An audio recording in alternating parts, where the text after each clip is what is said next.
What's going on with abductions in Kenya? Because abductions happens in terrorist states, countries that are governed by military, rogue countries, rogue states. I don't think Kenya, in my opinion, the way I think, Kenya is too advanced, too sophisticated to have uh, abduction as part of government. I don't know if it's retaliatory measures or intimidation tactics. I don't understand. I remember in the 90s, I was much younger then. Maybe from the 80s actually. Every now and then, when I come across news from other African countries, and then Kenya is in the mix, I hear about abductions. Remember, guys, during that time in the 80s and 90s, Nigeria was under military dictatorship. So you always hear about somebody getting kidnapped, getting abducted, getting punished by the military, some even dying. So I want to understand Kenyans. Why is this? Because I've been seeing this for, what do you call it, for quite a while, for quite some time now, since this protest started. I just want to talk about it, but you know I wanted to talk about it when before those bodies, when they first found the first body in the quarry, and then I want to talk because the abduction was rampant, and even some were even recorded by people, people on part of the protest or on the side. They recorded these abductions, and then like that kid that was found in the quarry, that I forgot his name, that died, that protester. So I don't understand, why is Kenya in 2024 still practicing abduction?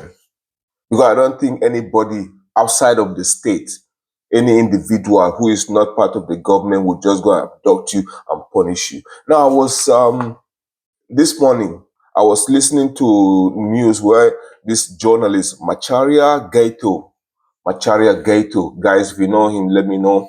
Macharia Gugu narrated his ordeal. Now, this is not like a street protester. This is not somebody that can come up and make up things. It actually happened to him. When they now took him around and made all the noise, everything they wanted to do to him, they now brought him back. And he himself is at the police station somewhere in Karen, I think. He said he doesn't want to leave there until he makes his statement. They're trying to make him come to a regional police headquarters. He said he wants to stay there. So the point here is that this is a known person. This is a known Kenyan, a prominent Kenyan. This kidnapping used to happen in the 90s, in the 80s, during the military regime in Nigeria. And in Nigeria, they would just kill you. Then you just kill you. I know journalists. There was a journalist in I think it was 1980, 86, 87. If Nigerians are here, you can correct me. 1986, 87. They sent a letter bomb, a bomb inside a letter to a prominent journalist. His name was Dele Giwa, and then he opened it without knowing that it was a bomb inside, and exploded and killed him. So if you were outspoken then in Nigeria, this is how they get you. They abduct you, they punish you, and in some cases, they kill you. That's what happened. So for me, like before this protest started in Kenya, I've always seen Kenyans as a bit more sophisticated than some African countries because of their educational system and their political system. So, but why should there be kidnapping, abductions, state-sponsored abductions in 2024 in Kenya? And why is it that it's happening more now that Kenyans are protesting for better governance? So does it mean that the Kenyan government will now go and abduct the guy that is protesting and then abduct a journalist that is writing about it? Kenya is not a military state. Why should there be journalists being abducted? Why? And there is no reason. And these people that go and do these abductions, some of them don't even wear police uniform. They just wear normal uniform and unmarked vehicle and go and abduct people. Why is it prevalent? Why is it still going on in Kenya today? Why? For me personally, I've said that I'm doing these things because I want to highlight how far Kenyans have come by forcing their government to make concessions, because all these things doesn't happen in Nigeria. But I'm beginning to see, I don't know, it's not just Kenya, African country. There's some things that politicians do that kind of links all of us, either corruption or extrajudicial activities. It's very common with African countries. And that's because we don't ask, we don't fight back, we don't demand for change. It happens. So in Kenya,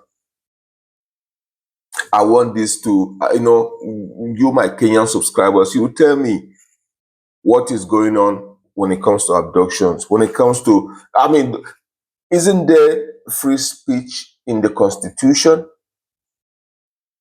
Isn't there any other method of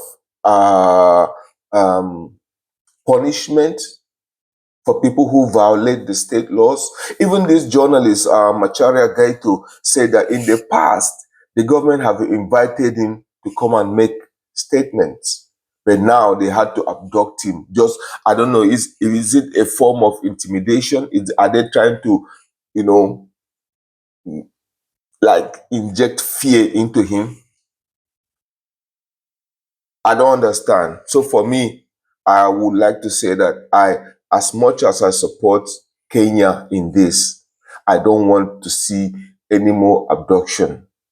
The Kenyan people are tired already. They've been protesting for quite a while, and the president is still stubborn. The president is still stubborn. He's not even budging. He's not even budging. He's still there. They want him out at this point. Because if you notice all my videos, I've been on the fence. Like, okay, let the government, let Ruto remove this, let Ruto remove that person, let Ruto reform this. But I'm going to have to join the people now and say Ruto has to go. Because as if other innocent people dying is not enough. Innocent Kenyans dying in the protest as if that is not enough.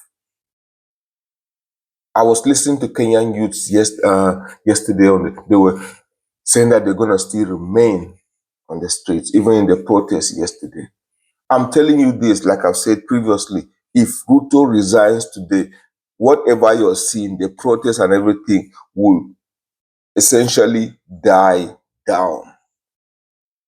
Why can't the Kenyan elites, people who are elders, people, either former president, I would say that, why can't they impress upon or force, talk to Ruto for him to just resign so that sanity will be returned to the country? Hand over follow the constitution, hand over to Gashagwa for, I think, is it 60 days also? Then he's gonna, is it 30 days or 60 days? Or anyway, there has to be a transitional government within 90 days. Hand over to Gashagwa. Let him conduct election. If he wants to be part of contest as a president, that's fine. Let other people also come in and contest, but they want Ruto gone.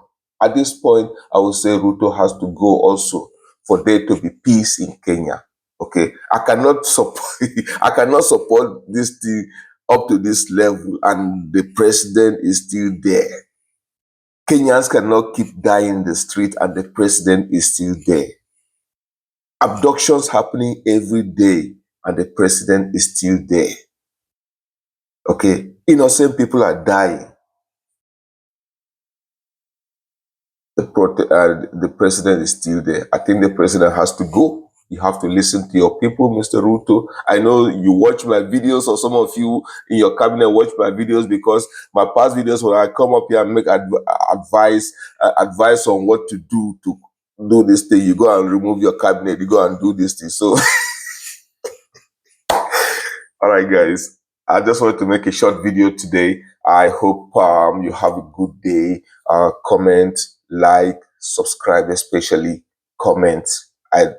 If you look at my thing, I take the time to respond to every comment. Okay, the one that is too long, I just give you a heart. But I do thank you so much, guys. Viva Kenya.